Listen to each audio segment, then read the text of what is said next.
My dad died and I'm scared my family won't get along.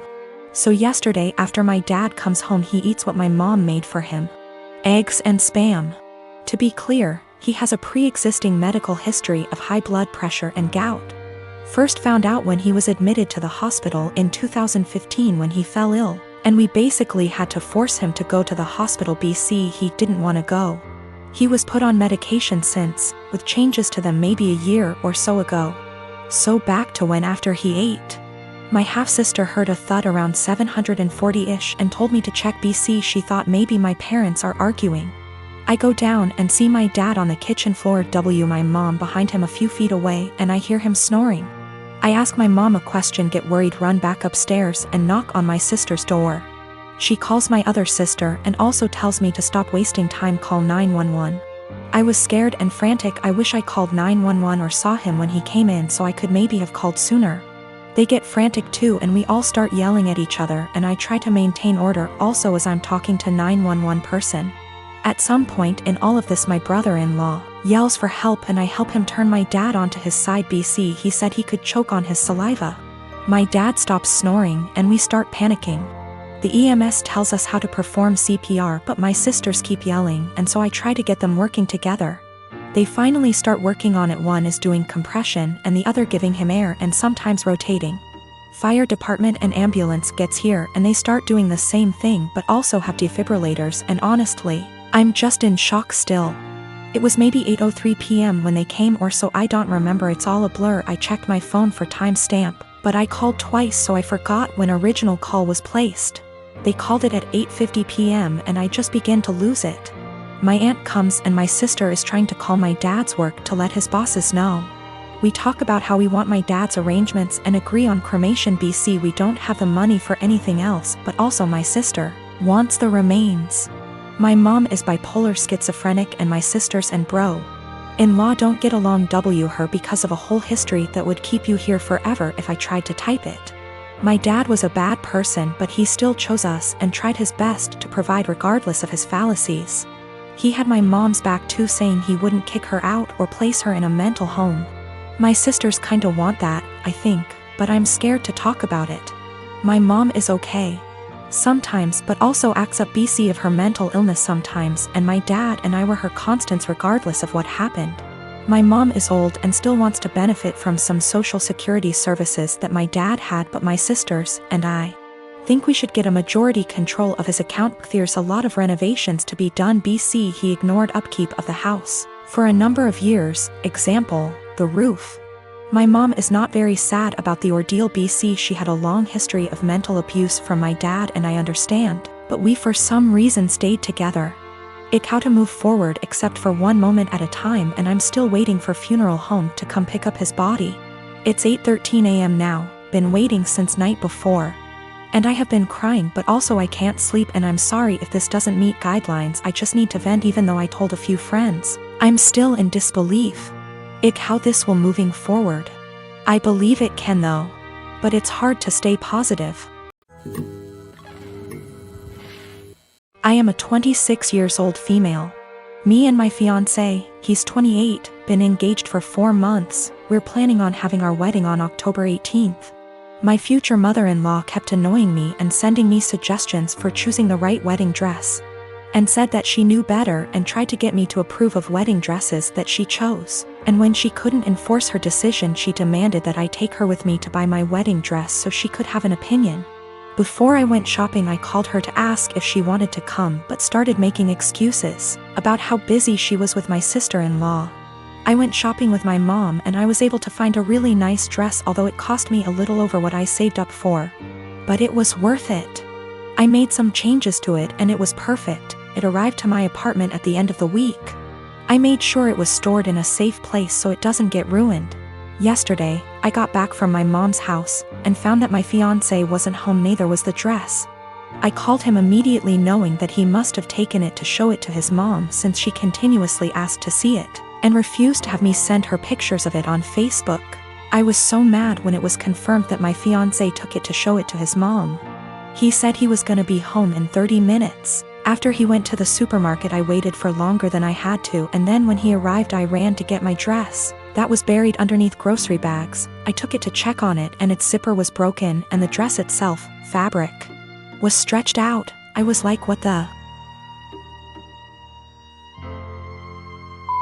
happened to it? My mother-in-law must have tried it on, because it looked ruined. The straps were almost loose. I had to call my mother-in-law when my fiancé told me his mom and sister took turns to try it on. I was absolutely livid. She told me she did nothing wrong and that I was making a big deal out of it. She said she'd get a replacement for the broken zipper. But I told her to pay for a new dress since it was stretched out and no longer fitting. She refused and said that I probably wasn't happy with my dress choice and wanted her to pay so I could get a new one. I yelled at her for trying it on and ruining it.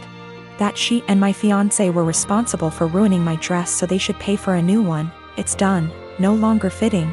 The straps are in a horrible condition. My mom said she'd pay for fixing it, but I just hate it now that someone else wore it before me. I'm mad at both of them and seriously considering postponing the wedding. My fiancé, male 28 years old, and I, female 30 years old, have been together for 3 years.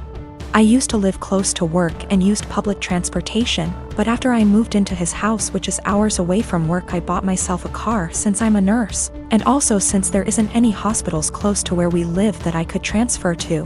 My fiancé's car hasn't been working for close to 2 months now. It requires so much money to get it fixed, and he refused my financial help when I offered it. Instead, he would ask to use my car every now and then, and I agreed as long as it's when I'm not working, and also since he only uses it for trips to the supermarket, etc. On New Year's Eve, he told me he wanted to use my car to go hang out with his friends and celebrate, but I declined because I had to cover a night shift and needed my car to travel to work.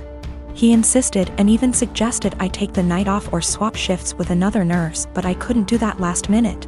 I thought he dropped it then, but when I went into the shower and got out I couldn't find him nor my car. I freaked out and started calling for half an hour, but he didn't answer me. I tried again till one of his friends picked up. I demanded he give the phone to my fiancé, but he said they were out and confirmed that he took my car and told me that my fiancé said that it's better that I skip my shift and he'll be back with my car later. I couldn't take it. I felt so enraged. I had my fiancé on the phone telling him I did not consent for him to take my car to go hang out with friends, and said I'd call the police to get it back if he refused to come back with it. But he didn't take me seriously, so I ended up calling the police, and he and his friends were picked up at the bar where they were hanging out, then were taken to the police department. I got my car from there and still went to my shift.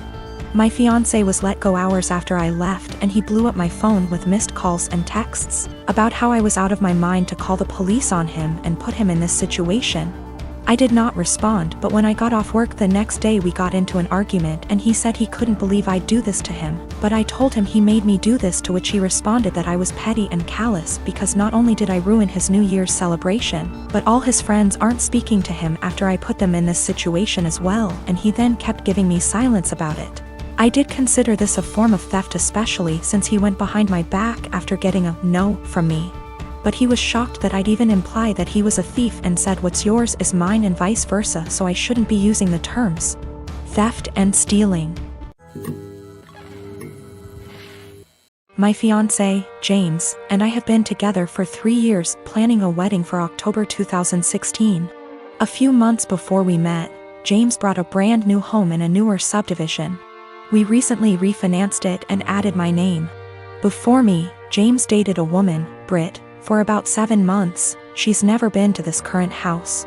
From what he's told me, they broke up when he decided they weren't as compatible.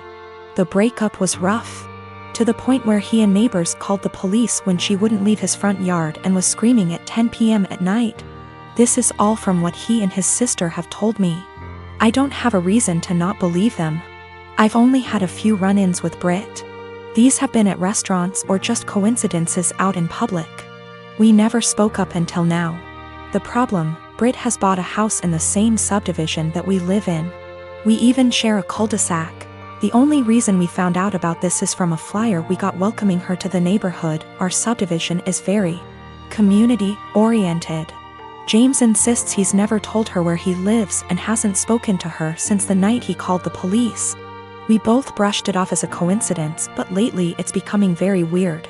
Here's why. I work for a company that allows me to work from home 3 out of the 5 days. Our home is a ranch and my office window faces the street. I'm not sure what Britt does for a living, but she does not work during the day. From about noon until 3, she spends her time walking up and down our street. When she passes our house, she doesn't take her eyes off of it. It's almost like she can see me in the office. She'll even stop in front of our house and stretch there for about 5 minutes. Every day anyone is at home. It makes me uncomfortable to the point where I have all of our blinds closed during the day. I understand the need for exercise, but she walks for 3 hours just going up and down our street. Another issue is when either James or I are outside with the dog, she'll let her dog outside and it will come sprinting to our yard. This causes her to come and get her dog. Every time she says, "I'm sorry, we're still working on training." James and I are always polite. Normally, I would be okay with this, but James has pointed out that any other time she lets her dog out and we're not outside, she'll immediately correct him before he runs off. She never corrects him when we're outside. We've been getting ding-dong ditched a lot since she's moved in. Something that's never happened in the 4 years that James owned the house. The doorbell will ring around dinner time, between 6 and 8, and by the time anyone gets to the door, no one will be there. It's gotten to the point where our Doberman has picked up the routine and waits by the front door, pacing. The last issue, which I believe might be illegal, is that our mail seems to go missing for a while and then pop back up. What I mean is, Britt will knock on our door and say that she received our mail and is just returning it. This has never happened with the previous owners in her house. We don't have a new mail carrier either. It seems to happen once a week and she'll always bring it on a Friday night. Based on the date on the envelopes, we can tell she's been holding it all week. This has pushed James over the edge because she had our water bill, which resulted in us being 2 days late on the payment. James is neurotic when it comes to paying bills. Every time I have to convince him not to go over and yell at her because we haven't actually caught her taking it out of our mailbox as much as I try to monitor it. She usually gets 2 days worth of mail because those are the days I'm not working from home. The other days I get it right away. I'm not sure what to do at this point. I don't want to piss her off by confronting her, but how can I get her to stop? She's making us nervous and I feel uncomfortable in my own yard most of the time because I know she is watching. I know this sounds strange, but I'm not sure if I can legally do anything about it. I don't have anything against her, it's just becoming an annoyance.